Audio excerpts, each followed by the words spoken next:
and they should be able to hear us now. Hello, everybody. Welcome to the third episode of my Oh, podcast. And this is Siggy, and we are going to discuss esports in this episode. hello. So, basically, oh, by the way, Artemis, thank you for the subscription. For 9 months, jeez. Oh shit, that's Damn. that's pretty pog. Hey.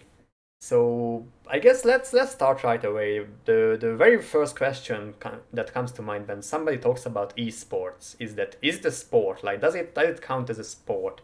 I guess we Yes, should we it should clarify fucking that. it does count as a sport, man. People are so dumb. Like I seen on like the news and stuff in America. People are like talking about it because remember when like the World Cup happened on Hmm. Fortnite? People were like talking about it and they were talking about how like Booger, the person who won it, he earns like $1 million, and they were talking about it as though it wasn't a sport. But like, if you win $1 million off playing a video game that you spend your life to get towards, to the point in which you're like a professional in that video game, that's the same as a sport. You just spending time and effort and energy to get to that certain criteria where you become a professional at that game.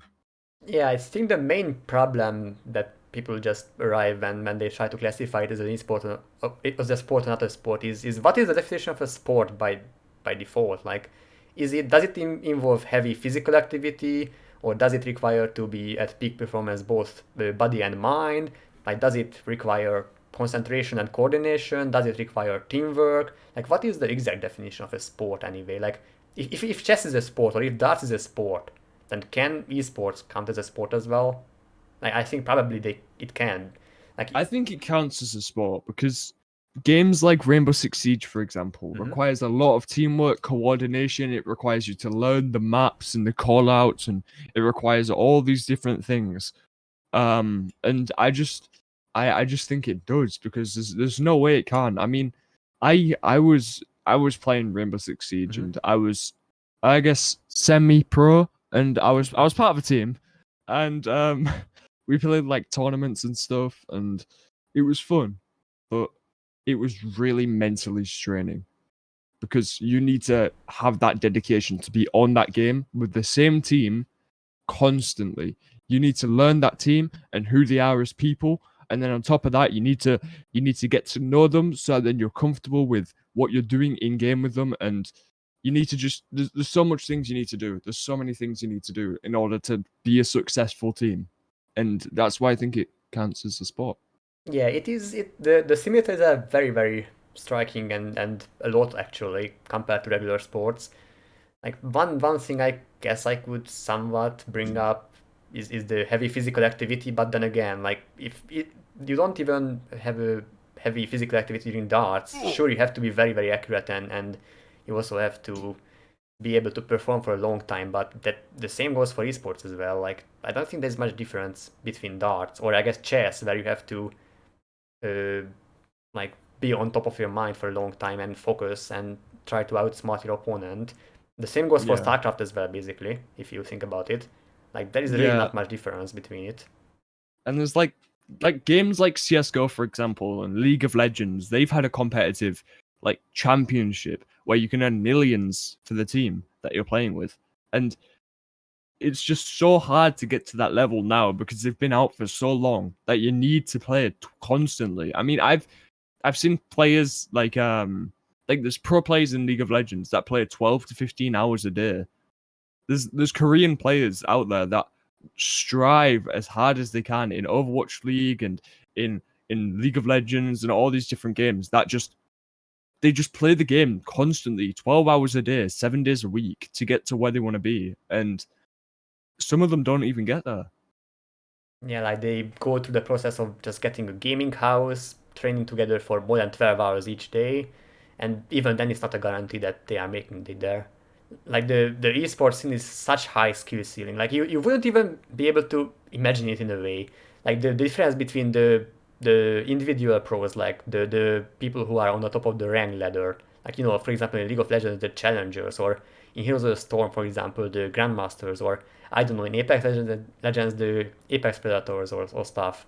Like, those people who are on the very top of the ranking list, even those people are being dwarfed by the esport teams. Like, holy shit, you wouldn't even be able to imagine it. I have played some high level Heroes of the Storm games. Like, for example, I played with Grubby recently, and I played with a bunch of other like pros in the matchmaking because I'm a fairly good player in Heroes of the Storm, and the sheer skill difference, especially like when they can work together, is just mind blowing. Like, holy crap, man!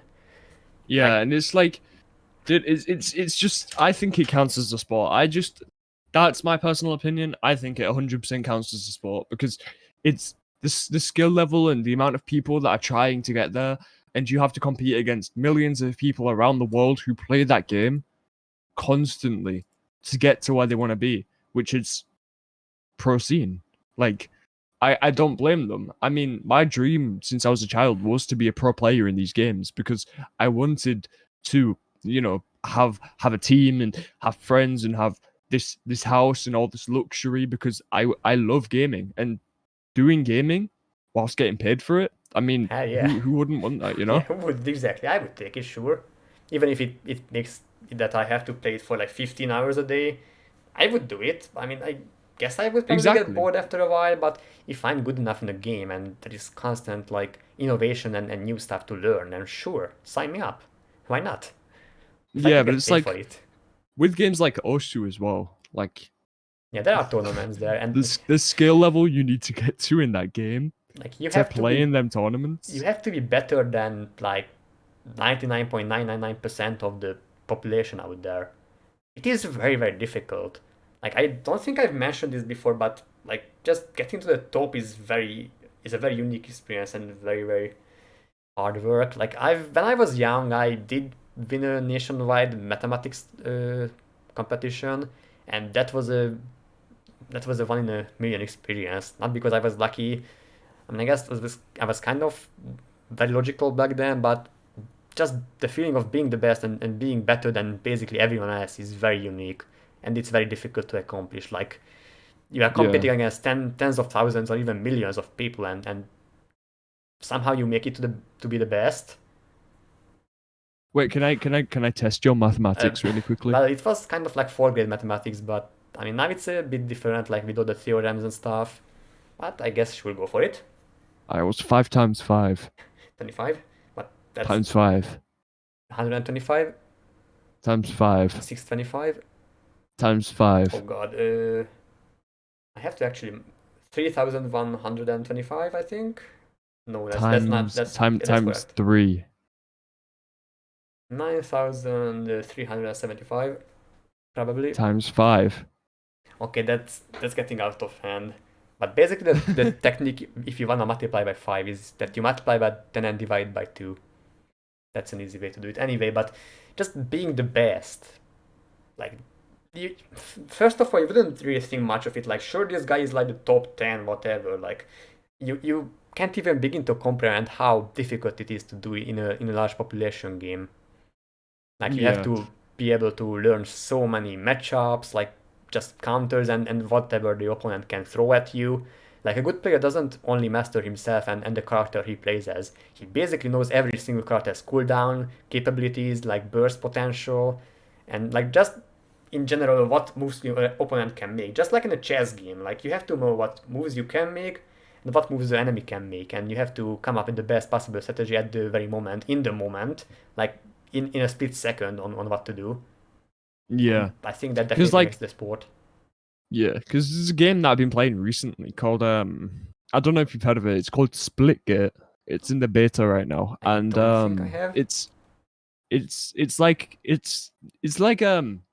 Destiny and Halo had a child and then they added portals to the game. Oh, oh yeah. I think So somebody did it's mention it before, but I don't think I've taken a look yet. it's really interesting and I highly recommend it. I'm trying to play with I've been playing with my friends recently on it, like a lot. And I want to get to like the highest rank in that game. But as you said, it's so hard and I'm ready to put up that grind. So if you guys want to see that grind, twitch.tv/SiggyLive, just Yeah, that's check him gonna be out the after the self promo for podcast. this stream. Um but yeah, like as I said, I've been playing that game a lot and I'd love to like get to that rank, but I don't think it's doable, you know? Yeah, the Because sad reality is that even if you grind a lot, it's not guaranteed. Like you could be practicing every day with, like, for example, AimLab or Kovlak or something, FPS trainers like those, and even then, like, I don't know what the barrier is to be able to succeed, but like I don't know what you have to do, but I guess I know what you have to do to get the basics done. Like practice a lot and actually take it seriously every day, but that's a given kind of. But just the mm, mindset that you are always improving and there is always somebody better that you can learn from, I guess that is, I guess, one way to start doing it. yeah, Even but then then, there's toxicity. I don't think somebody who aims to be a pro has time for toxicity. We just mute people and keep doing it. Like, No, like I I don't think mean it's like worth in it. esports, like Oh, tournaments, that. for Oh, example, it's it's crazy. Like I watched a clip recently of this guy who was playing League of Legends tournament, and he ended up throwing the game ooh. because they were losing. They were down 12-0. He threw the game, and then when they lost, he punched his monitor and broke it, and you could hear it like in the stadium. I mean, that is probably the. That's not healthy as well, but that's probably the healthiest way of, like, just relieving stress. Sure, you are destroying Punch, some kind of equipment that costs money and also costs you like, your prestige, kind of, but it's not like you harmed somebody else, or it's not like you insulted somebody else or anything like that. Sure, it's yeah, not a well, it's absolutely not a good thing to like destroy your equipment like that. I remember when I was playing OS one time, I kind of threw my mouse because I failed the map, and that's the story of why I have a new mouse. But I did learn to never do it again. So, but have you yeah, ever thought about getting back into Osu? I sometimes I do play it as a chill game, but like originally I started it to improve my aim, and now I downloaded Aim Lab, so I guess I'm kind of using a more specialized tool. Although it's still fun, I'm gonna play it sometime as well. God, the memories I've got of that game, man. I remember when I first met you in a multi, and like I was like I was looking up to you. I was like, holy shit, this guy is insane because you were the best player in that multi Well, lobby. but then And again, the reality of like an esport game is that I'm nowhere near the best. In no, fact, I but was kind like of shitty in a way. Like I was some 100,000th ranked at that time. There is always somebody who is better than you, I guess. There's always somebody to look yeah, up to because and learn you from you you were better than me, and at I that was point, yeah. looking. I looked up to you at that point, and I was like, holy shit, this guy's really good. Even though you were like 100K rank, Yeah, I was like for example, 600K, something like that back then. I was like 600K. So for example, if we put that in like a ranking system, you was like grandmaster, and I was like It's relative, kind bronze. of. Like, to a bronze player, even gold or platinum players look very skilled and they know a lot more than he does. But platinum players are nowhere near the peak. Like, unless Mm, you're a pro team, and like actually I had a good example of that. Even if you are kind of a pro team, at top of the ranking list, like not a professional esport team, but just an amateur esport team that tries to get into the professional leagues, for example. Like, of course, you are almost the best and you can beat almost everyone on the ladder, basically the regular matchmaking ranked. And then you get into the big leagues, like the top 8 or something. You finally make it to a season where you actually qualify. And the first thing you get is absolutely your ass beaten by a top team. Like, I've legit seen a Heroes of the Storm team. Like, I think it was Luna Meow, the very last HGC actually, before it got cancelled the next year. Like, they were an mm. amateur team and got into the pro leagues for the first time. And they met one of the top teams and they probably got 40 odd, like just demolished in like 10 minutes. And bear in mind, they are a top team as well. Like, if they met anyone else, like 99 point something of the player base in rank, they would absolutely kick their asses. But against that pro team, they struggled a lot. Like, it is very scary to me how big the skill difference is between even pro teams. Like, you wouldn't even be able to imagine it, but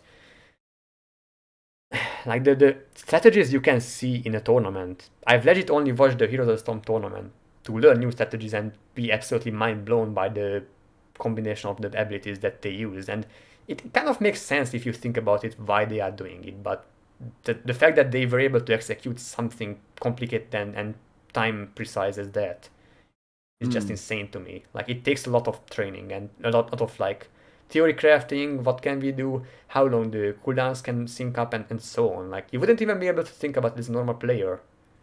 Even as a master or grandmaster player, you wouldn't stand a chance against them. And I get that goes with most games, I guess. I just like for example, there's an even better example to that. Hyper Pigeon.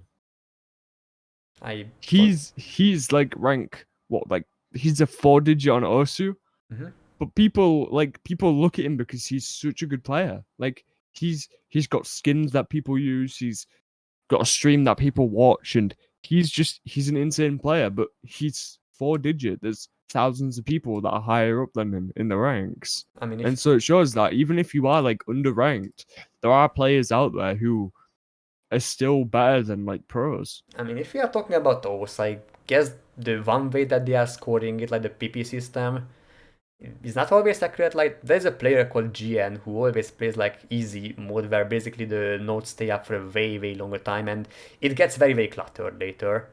Like, even GN, like I think what GN does is insane, absolutely, and he's nowhere near the top like 10, and he's probably the best easy players out there. Like, there are different skills that people can be good at, and if you wanna be an esport, like a successful esport player, you pretty much have to be successful at most skills to a degree, and also have to be insane in one of them. Like, I remember my first experience with esports, it was probably League of Legends, as most people's, I guess. Like, before then, it was just like these nerds are playing Counter-Strike, sure, who cares about that? Like, I think League of Legends did popularize and made it mainstream that there are tournaments about video games. So, Yeah, the thing I was talking about is that you have to be very good at something. Like, my first team I was a fan of, I guess, was Moscow 5 or later Gambit Gaming in League of Legends. So that team had insane players, like just the entire yeah, roster, like Diamond Prox, the best jungler ever, and basically innovating entire metas out there, like the Invade meta with Shyvana, or the Lee Sin plays he had, Genja with the meta ADC items, and just insane mechanics in general. I still remember the Arrow, Diamond Proc, oh, not Diamond Proc, sorry, Edward with the Nunu and the Empire move. I'm sure everybody does remember that, whoever watched League of Legends Season 2. Like, they were all innovative players, and they were the very best at something at least. And I could also mention Darian and Alexic, of course, they were amazing as well. But the point is that you have to be one of the best in some kind of mechanic at least, and be able to understand everything else and execute it to a degree, at least to a grandmaster degree as well.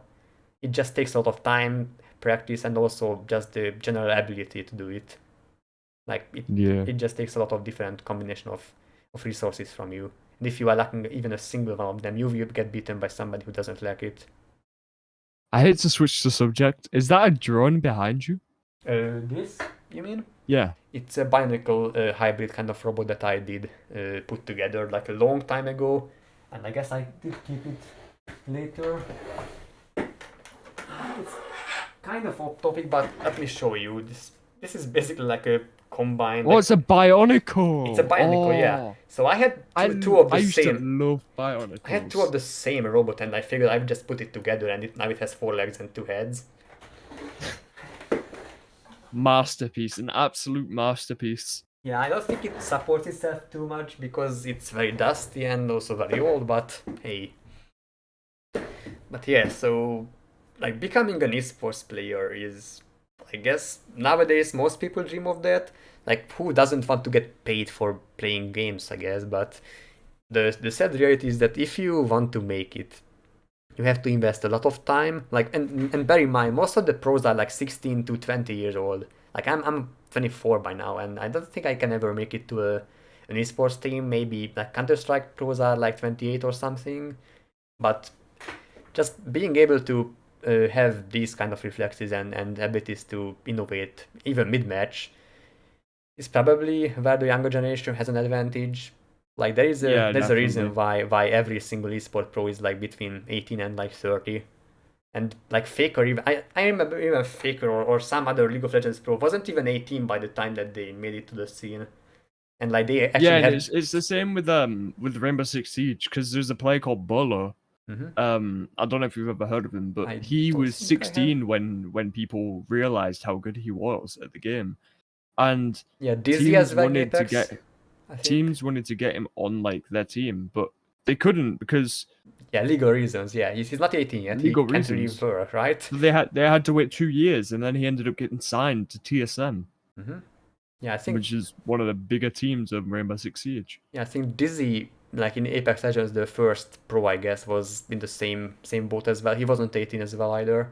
And it just kind of makes me sad in a way that people who are way younger than me accomplish way more than I do, but guess I've kind of came to terms with it by now. But yeah, I guess it's not looking good for my esports career, huh? Yeah. But yeah, But just yeah, I like found one of my favorite gaming clips the other day. It was in a tournament on oh, I forgot what game it's called, but it's one where like you've got swords and it's like a 4v4, Forerunner? 5v5. No, It's like first person, and you have like swords. Mordhau, I think it's Forerunner, Mordhau. I think it's Mordhau. probably something like that, yeah. And there was a tournament on it, and I'm just gonna put it in this chat. If you can show it on stream, that'd be pretty cool. But it's one of the funniest gaming clips I've ever seen, and it's in it like an esports tournament.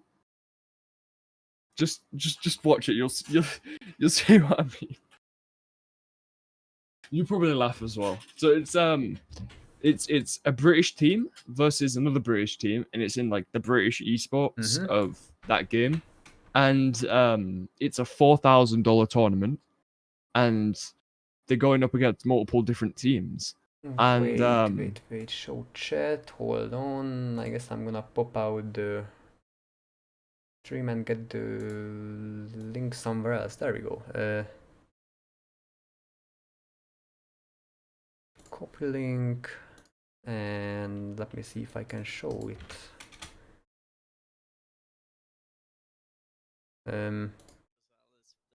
Both underage, and they're in the same roster right now. Correct me if I'm wrong. I'm not sure. I'm not like much into like the professional scene on League of Legends. The only people that I know in League is like Faker. Wait, let me see if I can like align it somewhere. It's like 7 minutes. Is it the Put entire it video? over or? my face if you want. I really don't want to see a VK. But yeah, that's like the entire video, and you don't have to watch all the way through it. You'll get it in like the first 2 minutes. Oh, let's just watch the first 2 minutes. But I just wanna, before the video actually plays, I just wanna point out that somebody who plays a video game as their job, like 10 hours a day, and actually his pay depends on it, is going to be very scary to face. Like, you can't even imagine it how. Like, yeah, sure, and I play video games as a hobby, but he plays it for his salary. Yeah, and then there's like this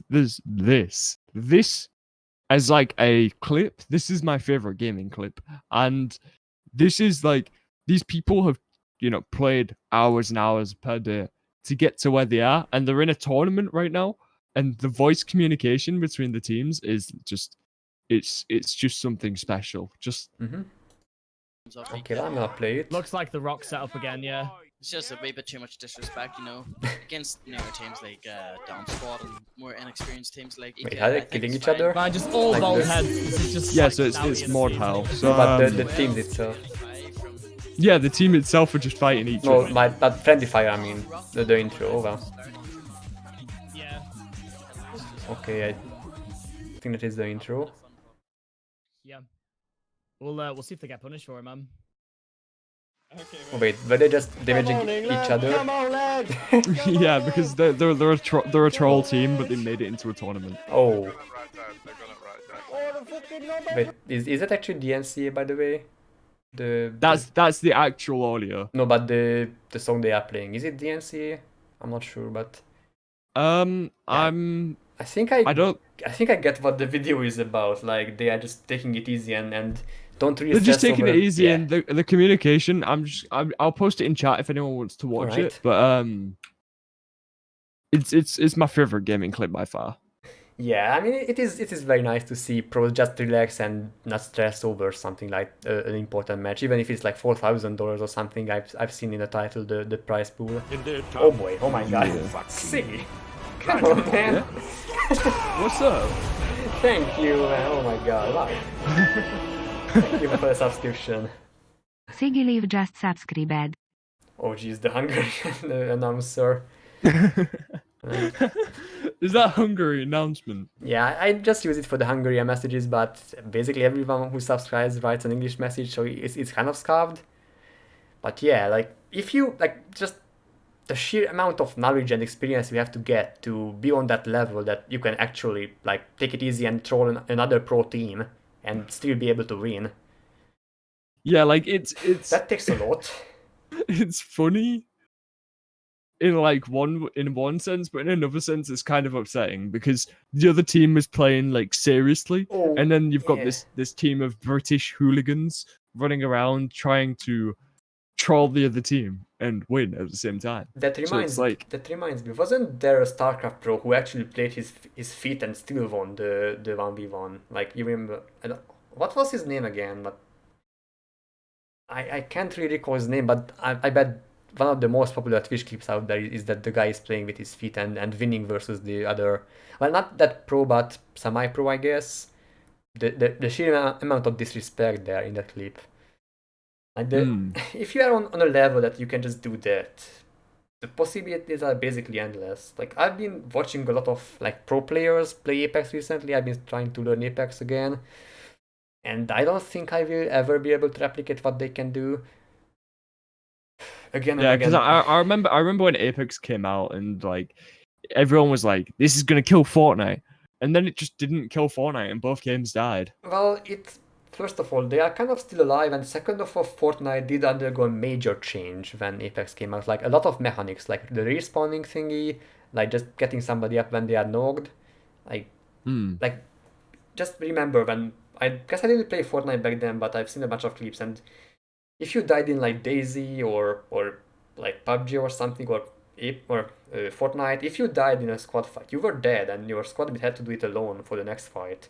But in Apex, there were a bunch of respawn mechanics. Fitting because respawn, huh? And so that But completely honestly, revolutionized the entire genre. should I tell you what I find just crazy?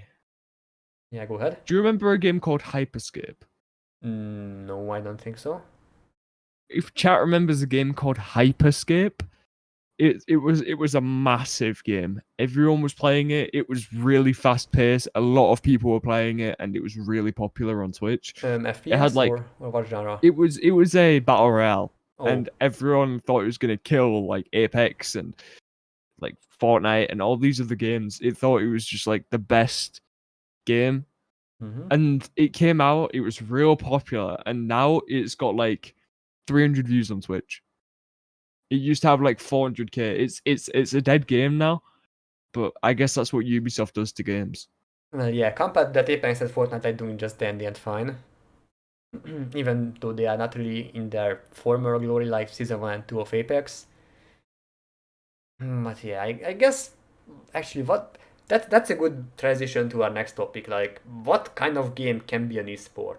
That was probably going to be my next question. Any game. I mean, I think any game. Can you make Candy Crush an esport, for example? Wait, what? You said any game, right? But no, realistically, like, of course, if we are talking about sports, there is of course the audience and like the people who are actually watching it, because you can't really just make a tournament if nobody watches it, right? Yeah. Like, there has to be like a public, not a public interest, but it has to be interesting to the public to actually make it a proper esport. I'd say a lot of games can be like an esport. Like for example, Tetris. That's just a game about blocks, but you can make that an esport. Yeah, but basically everyone understands the rules of Tetris, right? Like it's very trivial. I mean, I don't. Yeah, I guess it's very easy to learn though. Like if you fail in a road, it disappears basically. That's the vanilla Tetris. Like everyone gets what happens on screen. So I guess in a way, a good esport is something that's not too complicated, or at least to the casual player, they can still understand what the pros are doing, but they just haven't thought of it themselves, or they don't have the mechanical skill to execute it themselves. So basically, a large audience has to understand what is happening on the screen, for example. It also has to kind of have some kind of personal cult like interest. like idolizing somebody, for example, Faker or anything like that. I remember actually there was a video on Heroes of the Storm and why the esports scene failed there. It's because Heroes of the Storm is very team oriented and not like personal carry oriented, and so therefore there were not many idols. Meanwhile, in League of Legends, you had Faker, you had Dyrus, Bergzon, and everyone else who you were just rooting for, and like Alex Siege, Darian, everyone was just memeing, had their own personality. Like, if I say Xpeke, you know what it means, right? Like, everyone knows what it means because it's a famous moment and it's kind of a solo carry moment there. So Yeah. you kind of have to have, like, a culture of idolizing a pro and trying to be more like them, trying to learn from them, how they do it. And if it's not really that obvious that they are contributing to, like, for example, in CSGO, it's obvious that they are headshotting 3 people and oh my god, he's carrying the game. But if it's more of a team-oriented game, it becomes way more difficult to distinguish what they are doing and how they are carrying a game. Yeah, because there's games out there where like you can solo carry quite easily, and then there's games out there where it's completely team oriented, and then there's games where it's kind of in the middle, you know, like for example, Rainbow Six Siege. Yeah, You like, need comms from your teammates. You need other people in cameras. You need the right calls and the right moments and the right things you need to learn to do. And you need like your teammates not to be trolling or anything. For example, you're in a 1v5 situation. I've been in a 1v5 situation on Rainbow before, and it was in a scrim against another team, and it was a 1v5 because my whole team died after trying to troll, and they thought I was gonna die. I managed to pull off the ace in 20 seconds using Echo. I don't know if you know who that is, but yeah, I'm familiar with the CSGO term, so I have some idea of what an eco buy is, yeah. yeah. So I basically managed to get an ace, and you know that like I felt like I was making it in that moment because it's just so insane to get to a level where like you're able to ace consecutively on a game that's so team oriented, you know? Yeah, I guess But that is a good example of partially team oriented because even though it's mainly team play, everyone is there for that sick 1v5 moments like out there. Nobody cares about some random like Overwatch team comp who pushes together successfully. Everyone is there for the McCree who headshots 4 people there, right? And I think yeah, that's kind yeah. of why Overwatch died, or the esports scene at least, or at least it's not that popular as League, for example. It's because it's kind of more team oriented as well. I mean, Yeah. don't get me wrong, I like that about Blizzard games, and team play is a very important aspect of the game as well. Like, to be able to communicate with your team effectively and just to execute stuff in sync is huge, but it's less flashy than somebody who is 1v5ing, like a solo hero. I don't really like that about esports, but it is what it is. People need somebody to idolize. So I guess that is one criteria of a game if we are discussing if it's an esport or not. I have a very serious question Yeah? for you. Are you into anime? But yeah, I am. But Anime is quite big in esports. like, Believe it or not. Like for example, League of Legends. you mean anime games or just like League of Legends making anime issue videos or I mean like animation videos and stuff, and oh, like that way. I think anime plays a big part in like esports because everywhere you see esports, you see anime. Like I watched a video recently of why anime is so big in like esports, and I don't mean anime as in Japanese animation. I Oh. mean anime as in like animation, just in general. Mhm. Like with these like promotions and these teaser trailers and stuff, they're all animated, and it shows that like animations are the way forward in promoting these types of contents. And I think anime plays a big part in esports as like as a whole, not just I guess the target audience is not just similar. animation, but like anime as well.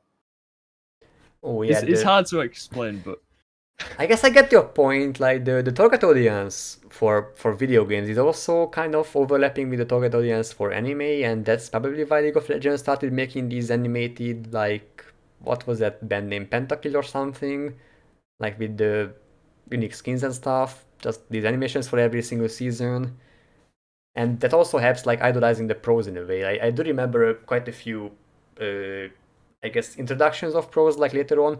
Of course, the earlier ones were just basically the announcer is saying some good things about. Actually, you still remember the Darien clip, like the smoke with Darien clip, where he just came out and yeah, that became a meme there. But that was very early on in the league esports scene. But later on, they actually made professional animations of players, even entire teams, just some flashy animations to show before the match. It kind of grew on us, huh?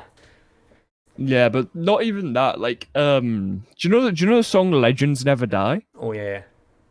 There's a whole like anime themed thing Like a for music League of video, Legends right? with that.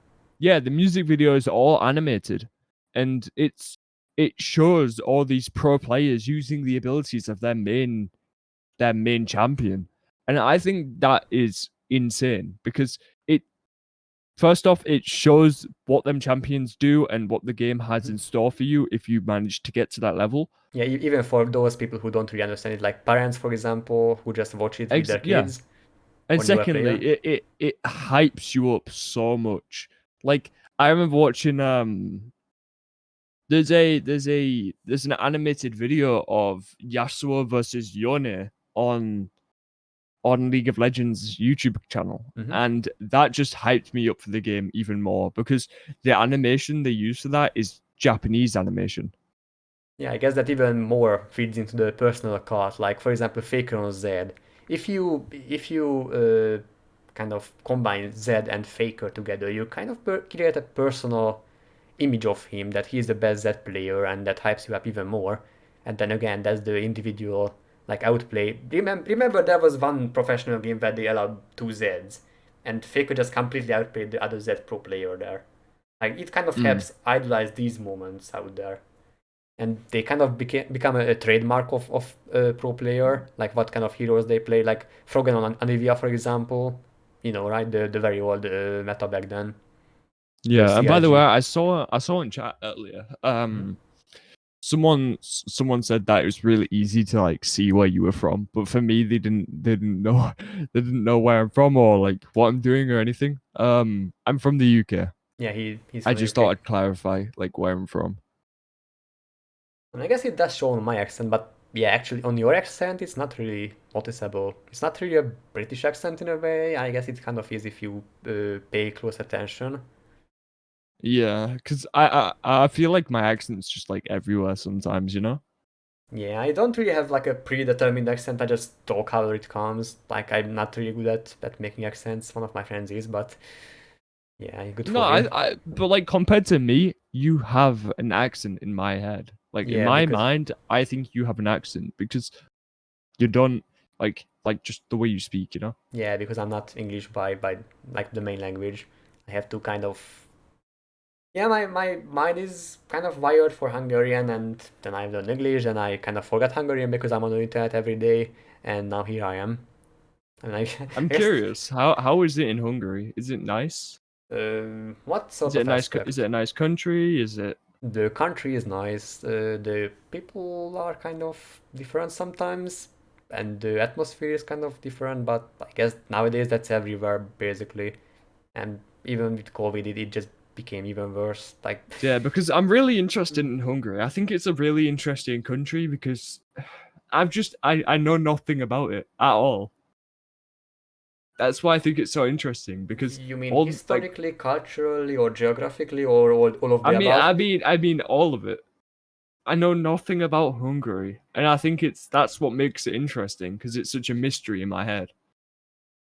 So I'm Hmm. just curious, like, what is it like there? Like, what is the current economic standing, and like what religion and how Well, nice is it? You know, what's this the weather like? kind of goes off topic a bit, but I guess we can talk about it briefly. Economically, well, inflation is there as just as in America or UK, but probably even worse. Culturally, or I don't really want to talk about politics on stream, but it's getting heated as usual. Hmm. Culturally, yeah, honestly, I feel like the best thing to do in Hungary is to be a tourist and just visit Budapest, maybe visit the giant lake Balaton, have like a good holiday there, maybe I don't know, go on some hikes and trips, like in the nature. That's probably the best way to enjoy it and still not interact with the negative aspects of the country. So wait, is it like a lush country with like a lot of like forests and stuff? It's more like farmlands mainly, like lowlands and stuff. Mm.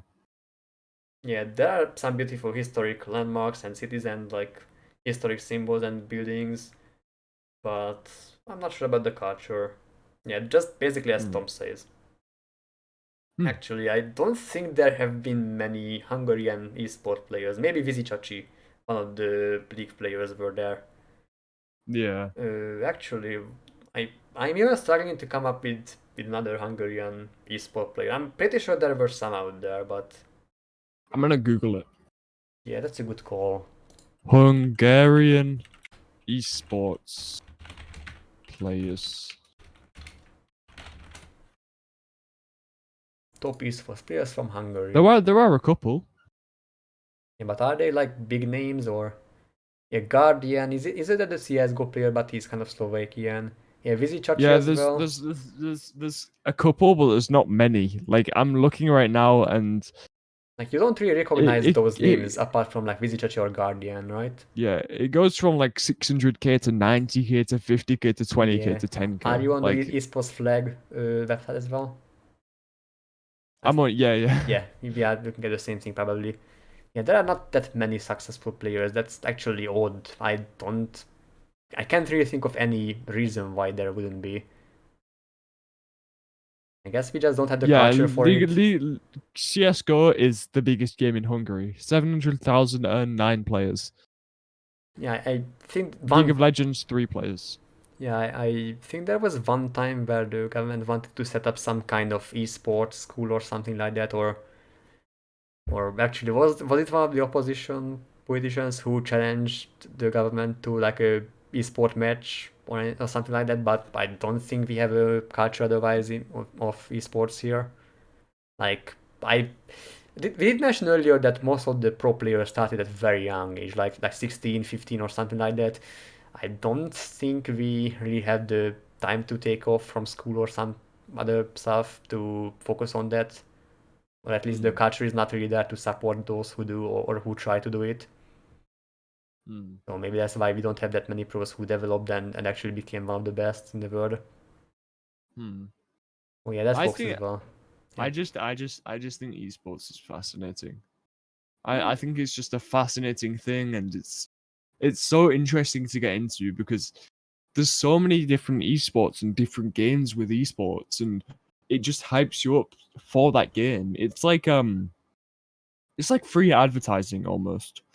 But it's basically sports but fantasy. They do it in a way where it makes you want to play it. You know, like for example, basketball, the NBA. That doesn't make me want to play basketball. It just makes me think. Kind of that's pretty does, cool. but then again, I'm very short, so I don't think I ever had any success in basketball. So yeah, because I see it. I see it as like basketball. That's pretty cool. I want to see this guy throw the ball from one side of the court to the other. I mean, it kind of motivates me to a degree. Like, I wish I could throw it like that, but beyond that, not much. Exactly, but that can correlate to esports, you know? Yeah, like for example, you'll see Faker playing a League of Legends tournament, and you'll be like, oh, that's cool. I want to see this guy get a pentakill. And then you'll sit there and you'll wait and wait and wait to see that. And you'll see all these amazing players in the process and just slowly learn the game from this esports. And I think it's just interesting because, you know, you learn how the game works and the dynamic and what goes first and then second and then third. For example, if you're going for like... You should learn the basics by yourself or at least by somebody's direct help before jumping into esports. Like, you can't just learn a game from zero if you are watching esports. You have to experience it for yourself. I disagree. I think you can learn a game from esports because that's basically theory and practice again. Like just with learning anything else. Yeah, well, you can't just learn it from theory. You have to practice it as well yourself. Like you won't be understanding why or like you see some kind of flashy play and oh my god, this looks cool. I wish I could do that and I'm gonna do that as well. Then you jump into the game and you don't even know what button to press to do it. Like it may be even more complicated. Like you have to, for example, make an arc or something with your mouse to properly aim it or something. Like there is more to it than it meets the eye first. No, yeah, definitely. Like you need to learn the dynamic of the game. You need to see what buttons do what and all that. But once you get your head around that and you're like, say level 20 in League, I th- you've learned the game pretty much. I think Because esports is probably better to like fine tune your skills and learn new innovative strategies to perfect your like weaponry. yeah, the But you meta. should have a baseline knowledge yourself. Like you should know how most like if we are at MOBAs, you should know how most heroes work, what can you do, what can the enemy do, and then you just look up some pro matches to see how they are rotating, how they are ganking, how they are just working together, what is the best thing to do, how do you chain abilities. Maybe they can do something that you have never even thought of, like how to use those abilities in a combo. But I think you have to kind of be able to hold your own without even watching an esport game. And that's probably why most people actually I've been wondering how an esport game looks like to somebody who never played that game. And it is kind of scary for them, I guess. Like they don't understand anything what's going on, like especially the older audience. I do remember watching some videos about like reporters who discussed if esport is sport or not, and one of them did watch a few games and they were kind of overwhelmed and didn't understand what was going on, which is Yeah. kind of not what an easily accessible game should be. But then again, anyone who played it for like what 5 to 10 hours can kind of understand what's going on in League at least. No, yeah, because So I remember getting into I remember watching League for the first time, and Mhm. it was the first time I watched it. The first time I even knew the game existed was in an esports game on League of Legends Twitch channel, and I was watching it, and I was like, "How do you do this? What is happening?" You know? And I was like, I wouldn't say scared because that's probably not the it's way to just put it. But overwhelming and I was unknown. confused, and it was Mhm. overwhelming. Yeah. I just think it's fascinating though. The League of Legends and Rainbow Six Siege and all these esports and what they do to promote it, and all these gaming things and conventions and stuff as well that they do to promote their game so that Hey, then they can host these tournaments. as long as money is involved, right? Like it's just crazy how the price pool grew so much between seasons, like Yeah, especially the first definitely. few. Like it And suddenly like made people who are not really respecting esports as a sport kind of come to terms with it, or at least try to understand what's going on, because it is involving a lot of money, right? yeah. You can't just underestimate it anymore. Yeah, and like the just the pure like stage and like how they how they like make it look is crazy because they have custom things there, you know, like the massive screens and the fucking the League of Legends. They fucking made a I remember they had an open arena for one of the tournaments, Oh and yeah, yeah. there was like a literal dragon that came down on the promotional video. Like they animated a full on dragon inside a real life thing. Oh, that was nuts. It Which was season was it again? absolutely nuts. LCS is absolutely huge. Well, they are sure giving us a show for our money, or at least even if we are not really there with tickets or anything, we are still watching it on Twitch. That's probably part of why esports is big enough, is because you don't have to have cable TV to watch it, you just have to have the internet, go on Twitch or Yeah. YouTube or anything like that, open up the stream, and there you are.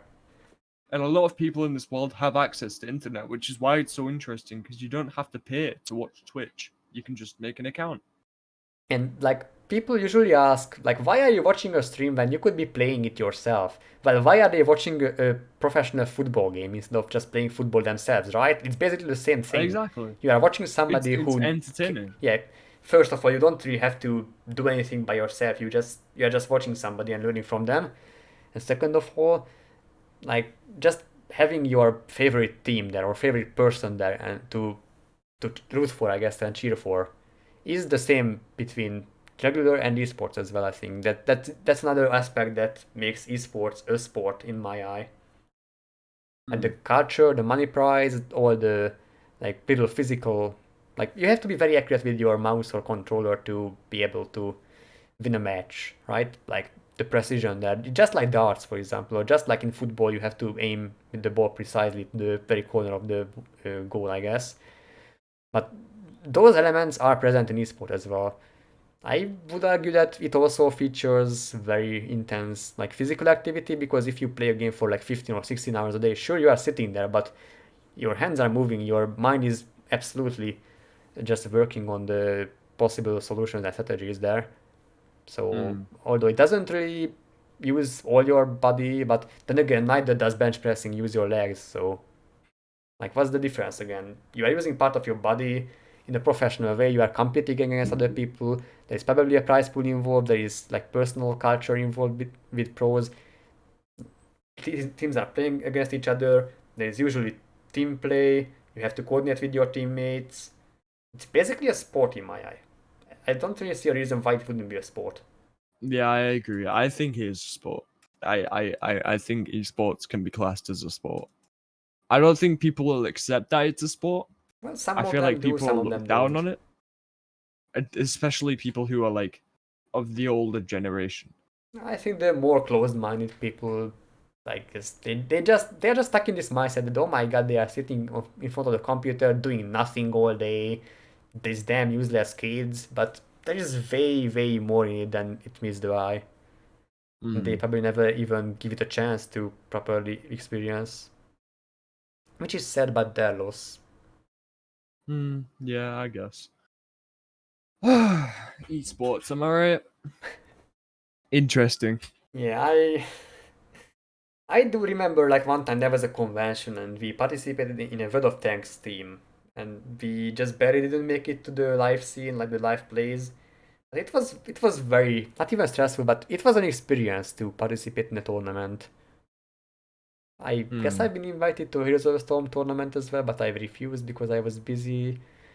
But you don't really have to be that good, I guess, to be invited to a local tournament. You just have to be kind of good in your region.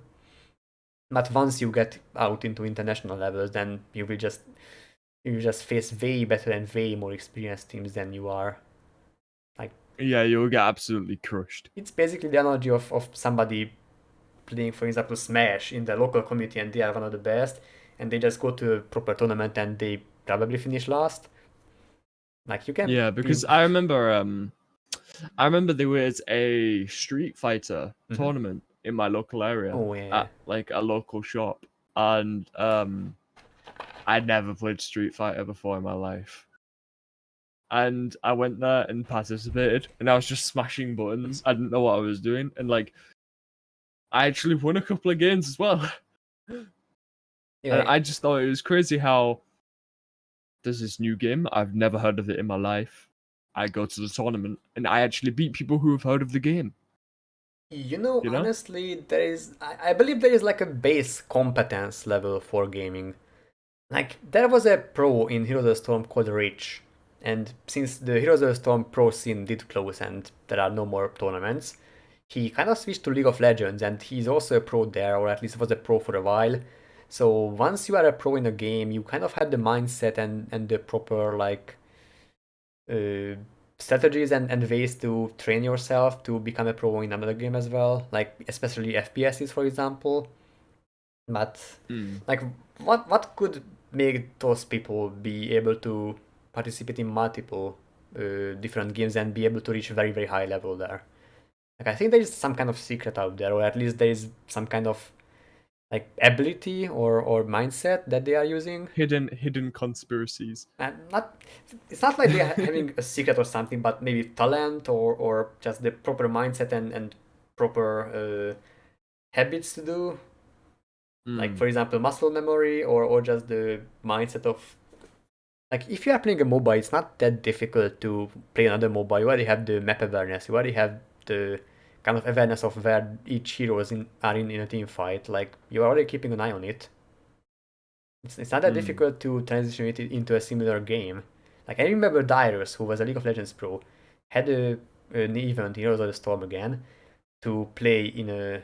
Was it Dyrus actually? I think it was Dyrus, yeah. I mean, Skara and Bjergsen also, or Bjergsen, I'm not sure about the third player, but they received like a sponsorship to play Heroes of the Storm, and I think Dyrus did play in one of the pro games as well there, and he did just well.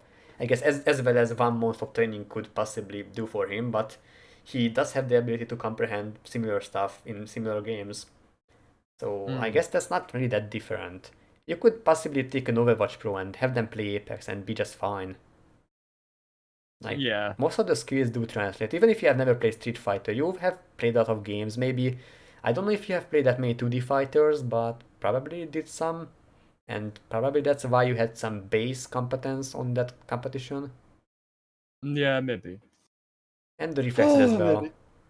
You know, again, younger people have better reflexes and better mindset, and also they can learn way faster and easier.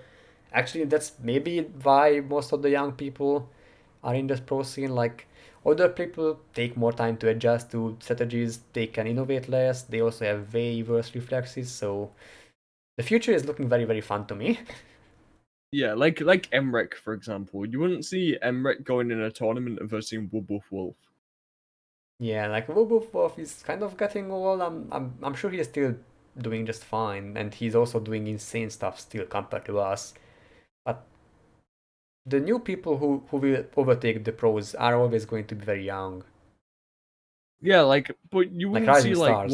Wolf, for example, going up against Emrek, because Emrek is #1 in the world, and he's young, and that's why he's got that advantage because his reflexes are still really really good, and he, doesn't have to train his eyes or his body as much as the other people because he's young and he has the advantage. Oh yeah, that actually reminds me of the next like mini topic that we are going to switch over to, like body strain and like just the physical condition of pros. Like most pros, especially knows, but other games are kind of susceptible to carpal tunnel.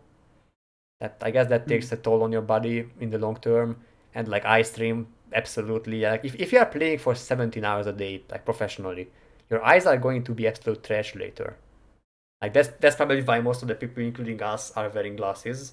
Like, I'm kind of short-sighted by now because, well, I've been staring at a screen for most of my life, and therefore I'm not really Yeah, focusing in the long distances. So yeah, like I've been gaming for years, and it's taken my toll on my eyes, definitely. I'm I'm And I'm still happy about the way I spend my free time, but that's the cost that comes with it.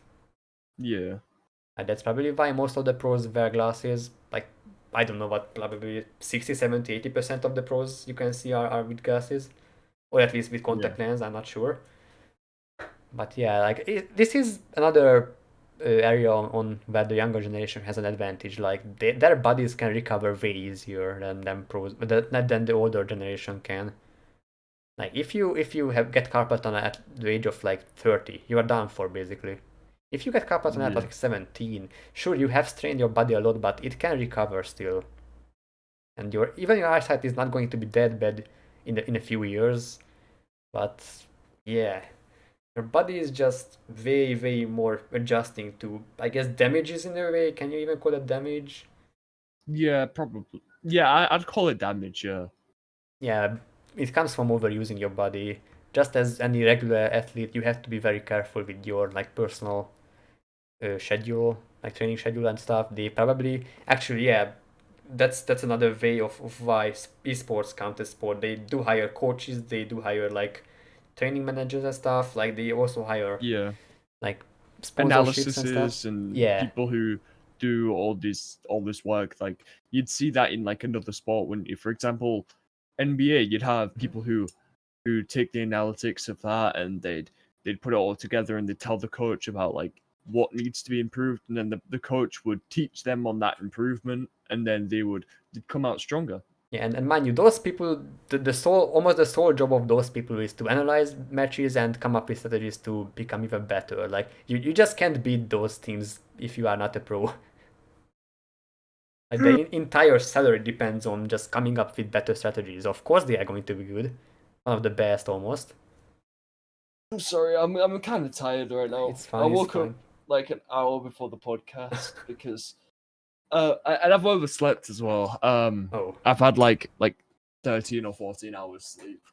well, at So least you did recover. I mean, that's probably the better end of the sleeping wrong rather than sleeping too little. Yeah, so my body's kind of like, please just get back in bed, go to sleep, and Yeah, don't actually, wake up. that's also a good point. Like, if you are playing on a pro level, you have to take care of your physical health as well. Like, there are so many people I know that don't really take care of their physical health, only their mental health probably, and also gaming. And if your body is not very healthy and you don't just move around a lot, you will probably perform worse than those people who are kind of fit and like had some physical Yeah, you'll exercise get every you'll, day. you'll get like blood clots and stuff as well, which Yes. can actually like severely damage your health. I mean that's kind of a later consequence, but even before that, if you are not on peak, that's probably why I said at the start of the podcast that you have to be both on peak physical and mental health like conditions. If you are not on top of one of them, you will probably be beaten by somebody who is. And it's very, Mhm. very difficult to actually fit in an hour or two hard physical like work between the pro trainings that they have in their gaming houses. Like imagine that they are playing for probably 12 hours a day. They are almost training the entire wrist. Like they have to probably take care of that as well, and then they probably go out and run or hit the gym. They also have to kind of take care of some social connections. Maybe, I don't know, they have friends or something.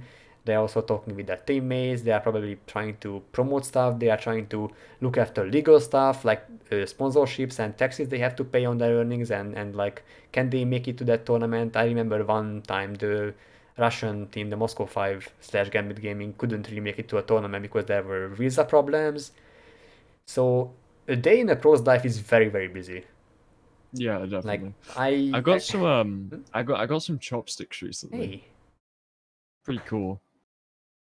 Yeah, I guess I do like Asian food, but I never really attempted. I guess I attempted, but I've completely failed at eating with chopsticks. No, I'm trying to learn them because I play a lot of Osu, and I feel like Oh, with the pen, if I, right? if it, yeah, and I feel like if I learned how to like use chopsticks, I know this sounds silly, You but would I feel be. like if I learn how to use chopsticks, I'll have better accuracy in Osu. Would it improve your grip or your muscle memory? You Probably my think? muscle memory, yeah. I So I mean, got some chopsticks, and I'm gonna make some medium egg noodles soon. funny thing, I started playing O's because I wanted muscle memory for FPS games. Then I realized it's a completely different thing, and I just kept playing it. Like I don't even play CS:GO anymore, but I kind of play more O's ever since. No, yeah, that's the same with me. I got into Osu because I heard that I heard that I heard that you can improve your like your reading capabilities on like Yeah, reflexes. yeah your reflexes and like you just like your pure aim as well. Yeah, And then muscle I got memory, into the game, awareness. and 2 weeks later I bought a tablet. Well, I do play with the mouse, but I don't really feel any improvement with my muscle memory. I've started playing Game Lab and now I'm much better, so I guess Oz did help me a lot. It didn't exactly I'm not accomplish really an the aim lab. yeah, I'm not really an aim labber. it didn't accomplish the original goal, but it gave me something better, like music taste and taste in anime and stuff. So I'm happy that happened. But yeah, actually, if I had to train for like hours each day with Game Lab and just the regular game, I Hmm. like you're saying it very, very easily that, oh, if I got paid for playing video games, I would do it in a heartbeat, right? But now that I'm thinking about it, like, now that I'm It thinking takes a about lot of stuff, your life. yeah, like, I like to play games kind of casually and kind of, like, see where the ceiling of casual gaming is. Like, the thing I usually do is I get into a game, I try to learn it as much as possible and see how far can I go with being free to play and being like a non-professional player, and then just leave Yeah. it there, I guess. But if I had to train every day for like 15 hours, I don't think I could really stay in one game. I would probably come to hate it in the second month. And I do respect those who stick together and just stick with the game in general. That's very, very difficult and probably more difficult than one would think so. Yeah. Well, that's esports anyways. It's just it's so fun, it's so interesting, but at the same time, it's just it takes such a large portion of your life, Yeah. your energy and your motivation. Just like on top of that, like your mental health, like the amount of like mental health strain that Yeah, it's trying to go stress. pro in one of these games has on you is just insane. Yeah, you have to It's perform enough on a to, level or you get basically dropped from the team. You are basically stressed from playing every day and having to win. yeah, like you have anxiety from getting dropped Mhm. from the teams. You have depression because you're constantly playing a game and you might slowly start to hate that game, I but it's bet your most career. pros actually do. I bet they Yeah, do. and then on top of that, you have stress because you're playing that game 12 hours a day. You could have arguments. You could have tons of arguments with your team in that time, Yeah, and that would cause you a lot of stress, and it would make internal you drama feel in your like shit. team, like the professional team, can really tear a team apart. It can seriously Yeah, impact their performance. Like it can be of like because of any bullshit reason they can come up with, like, oh my god, you stole my, I don't know, cheesecake sandwich or something like that. Anything. mm. Okay, that's probably not a real food, but you know what I mean.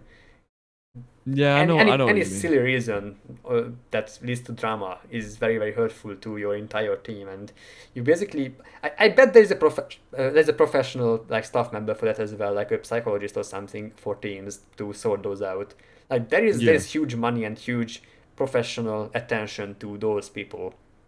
Yeah, I think it's similar to kind of like professional streaming in a way, like the very very big streamers who stream every like other day maybe. Like, and that's probably why most retired esports players do actually turn to streaming, who can actually like put up a show. Because first of all, they yeah, already have a because fan base that were following them for like not weeks, damn years even. Like they're already kind of famous and they are well known in the community. Like, let me think of, like, I think Dyrus, even though he's no longer a League of Legends pro, he still streams and gets like 900 to 1,000 viewers every time. Like, yeah, just because if you there's already players as well. Like I'm sorry to interrupt you, but no, that's there's fine. players like oh simple from Mhm. CS:GO. He's gone into streaming now, hasn't he? I And think so. he streams a lot, and it's just it's nice to see these pro players turning to streaming But because it's basically the it same thing, right? Like you still do something with the game for 12 hours. It's just that instead yeah of professionally playing, you are playing on a very, very high level in front of an audience again. And I guess that is kind of a future outlook in life for somebody who is currently active in esports, that even if they are not the best anymore, even if they kind of retire, they can still stream and be very popular and still receive a bunch of donations. yeah After all, they are still one of the best in the game. It just happens that the current peak of the professional population it's is a not little them bit anymore. higher. Yeah, there is somebody better, but then again, they are still better than your average Joe. Yeah, I And mean I just think that esports is just it's a very unique thing and kind of new to the previous generations. I yeah, definitely. Like the way it like rose up. For example, football. It's been around for like hundreds of years. yeah, Like football can be traced back to like 17th century in like Brazil and mm. stuff. But like with the esports, it just can't because the technology wasn't around back then, you know? So it's like it's such a new thing. And the fact that people are now seeing it as a sport is is good. And sure, there might be people who don't see it as a sport still, but They will come around eventually. yeah, they'll come around eventually, and the next generation, the future of esports is definitely going to be in this world because I feel like the more this world technologically advances, the more esports will grow, and the more these actual sports, like not actual sports, but you know what I mean, like these physical sports, they will slow down and Well, start losing popularity because who of knows? esports. Maybe there would be VR esports, like virtual reality, where you actually have to move around as well in a VR suit. That would be interesting. That'd be That really could be the next interesting. thing. You see, I've always looked up to stuff like that. Like if something like that came out, like a VR where you can move around and stuff in the VR, you can feel like a pulse and stuff, kind of like Sword Art Online. Well, I It wouldn't go would be that far. huge. That's kind of going too far a bit, but I get what you mean. Like the current No, but state of the art in no, VR. I don't mean it as in like esports. I mean it as in like just in general. Yeah, If something like that came out, it would be so fun. I mean, there is kind of like you can kind of sense. There's a suit which kind of can transmit touch and stuff in VR, but it's still Yeah, but pretty new. I don't really mean that. I mean like Just like think if, about if you had, what like, will happen in 10 years with that technology. yeah, like if you had like a headset that you put on your head and it connects with your brainwaves to I have wouldn't you go feel that like far. I probably think that before that comes out, that's still a very long way. But before that comes out, there will be like full body suits where you can completely sense touch, for example, the environment, Yeah. maybe humidity, like temperature and stuff. Like you will be able to experience more and more of your senses in VR, and the possibilities are basically endless. You can make tournaments out of that. You can trace player movements way more accurately than now. Like there are controllers nowadays which you can just click with and stuff, but those are pretty like if the people from maybe 10 or 15 years look back into what we have now, they are pretty tribal and ancient. No, but imagine what you're saying right now, like these move around, you can feel stuff, you can sense the Or even just humidity, a the glove. temperature and stuff. Even just a glove that No. traces your Like thumbs. you'll feel all that, right? Mhm. Imagine that, but in a tournament, like for example, the Hunger Games. You have to like fight off people, you have to kill each other, you have to survive, be the last person standing. Something like that translated into esports would be huge. Mm-hmm. Although to be fair, I think that kind of conflicts with the like a watchability of the game. I don't think it's as much of an experience as for the person who is actually playing it. I You know think it what I is. mean? If it's graphically enhancing and it's Hmm. made as like an esports game but in VR, I think it would be really interesting to watch, and I think that a lot of people would tune in, and it would be huge. You just have to find the thing which is technologically advanced enough and also very popular and like can be popular, not even popular nowadays, but can be made popular later. Yeah. I guess whatever the future holds, we will see. Yeah, I mean, I think the future has a lot in store for esports. If we are looking at the past, like patterns that esports had, the future is basically it basically holds limitless potential. You just have to be around and come up with the right idea at the right time. Like you have to come Yeah. up with an idea if the technology is already there. Sure, you can just theorize something that's not possible yet. That's also actually that's gonna give you a head start when it will become possible. But you know you can't really just count on concrete stuff when there is still nothing that can actually realize your dream.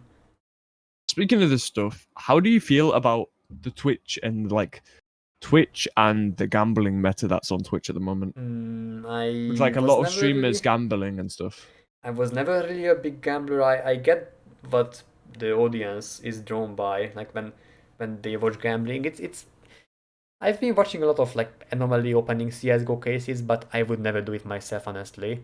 Like No, I don't mean gambling, that. I mean like actual gambling, like slots and people using actual, like for example, Trainwrecks. Do you know who Trainwrecks is?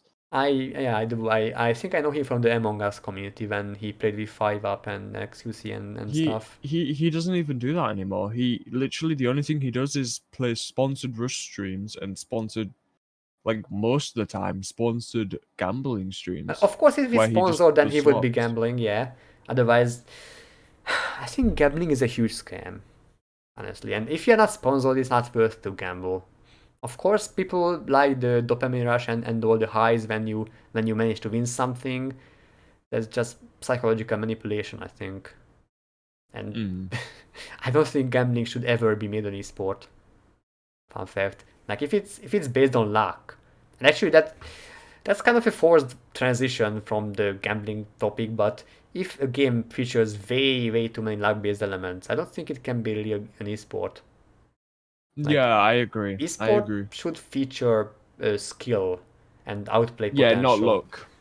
Like if you like even in League of Legends, the critical chance, for example, it's kind of luck based, Like, I remember season 1 and season 2, there was a meta where you actually slotted the crit rune.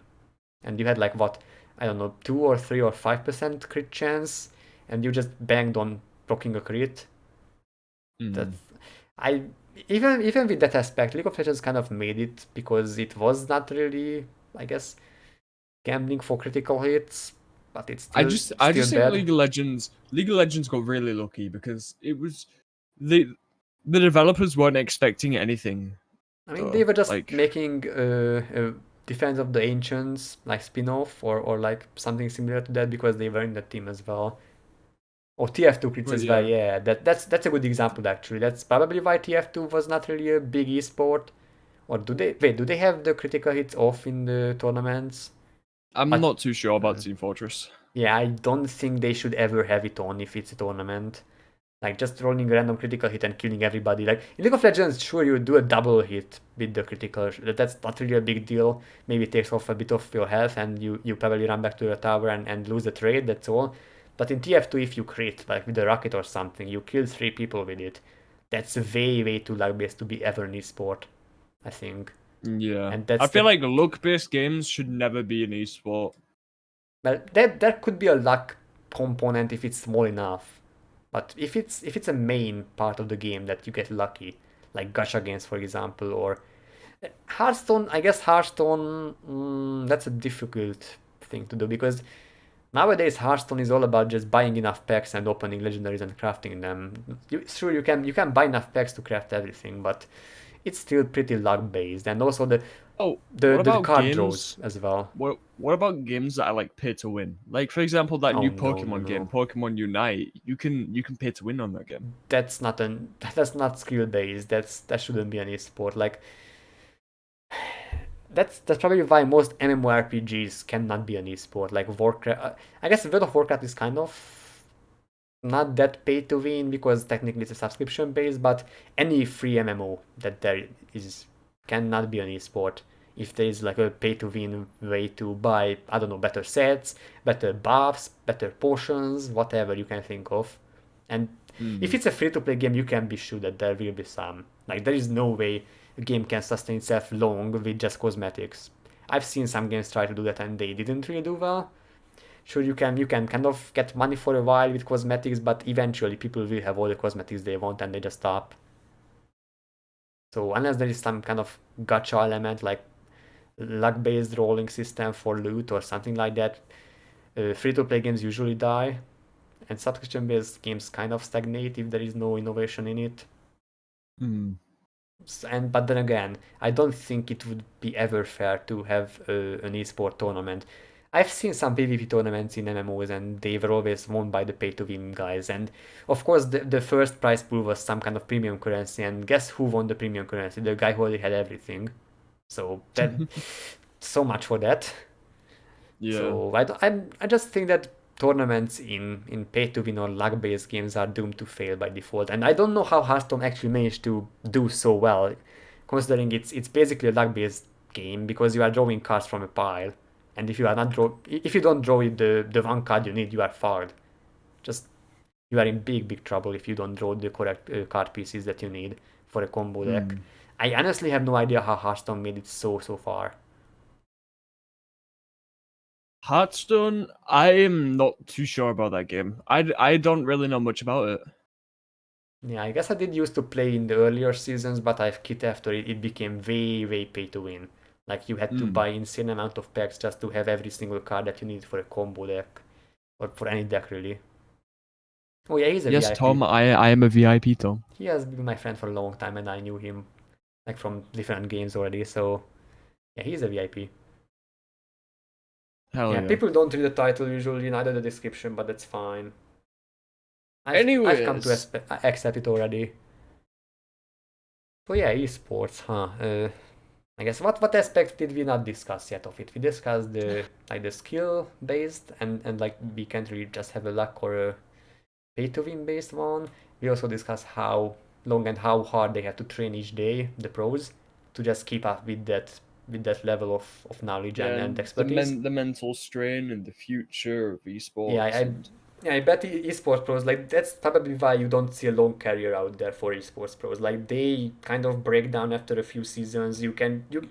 I don't think you can ever, like, uh, put up with that thing for a long time. That's why most of them just kind of retire after a while and do some more casual stuff like streaming. I guess we did discuss how streaming fits esports pros so well after they are done with their, like, hardcore try-hard careers. Hardcore try hard. But actually, I don't think there's anything else they can really do after they are done with esports playing. Like, what does the future hold for them as in a career for a long term? Like when they grow old, it's kind of a risky profession to do, right? Like, sure, Yeah, while you because are young, we haven't seen that yet, really, yeah, have we? yeah, no, we haven't. It's basically a brand new thing. Like, you can just I don't think you can even imagine where these people would be in 10 or 15 years, right? Like, what do you do when you are 40 and you can no longer really play games, like on a high level? Sure, you do have expertise with like networking and advertising and sponsorship and stuff. Maybe some will go into that industry, maybe some will become coaches, like, Well, I mean, if you've got to the level in your Jesus, Mhm. if you've got into the level where you can play professionally and then you quit after a while, you retire, become a streamer, have all these sponsorships and stuff. Mhm. Within what 5-10 years, you'll be able to retire anyways. Well, I Because sure hope so. Most of them you could can. just save up that money because if you've become that famous, for example, streamers like Pengu, who's like a Rainbow Six Siege player, he's he's on a sponsored stream right now. He's playing Back for Blood, which is a sponsored stream. It's a sponsored game, and he's playing it. He's getting money from it. He's getting money from the sponsorship. On top of that, the subs and the donations that he's getting. I'm sure he's putting it towards a pension because think about it for a minute. If you get to like 50, 60 years old and people are like fed up of you as a streamer, what are you gonna do? There's no Yeah, backup plan. or like those, for example, the top 8 teams that are in LCS. What if you are the member of an 8 team and you play for a few seasons, you are not really doing well and you retire? You still made it to the top 8. Like, that's a huge feat, but I don't think there would be many people who watch your stream. There won't be that many sponsors. What are you going to do? You don't have an education. You don't really have anything. Like, Yeah, you're just exactly. Yeah. there. And once you were kind of glorious, like, sure, you were losing a few matches in the very, very high end LCS or any similar kind of tournaments. What do those people going to do? Like, they don't really have a life plan there. And that's kind of sad. And we have yet to see Yeah. that. Like, oh, bless you. Thank you. So, like, I guess they can kind of work on their skills that they've encountered in their esports career, maybe become coaches, maybe, I don't know.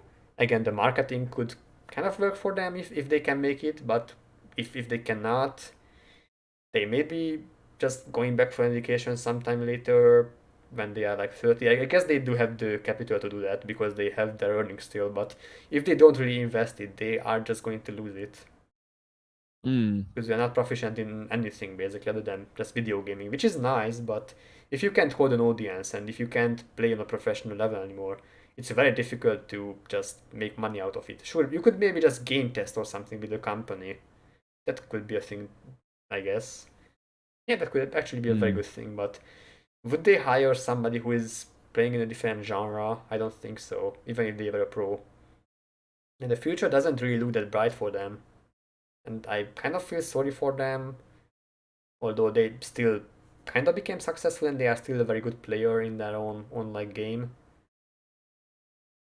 Yeah, I just don't think I think esports is sure you can get into it. You can if you grind this amount of time. I don't think it's worth getting into because your career is focused on people enjoying your content after you finish being a pro, and if you not can't really actually entertain being a people, pro. then yeah, you are kind Yeah, of and screwed.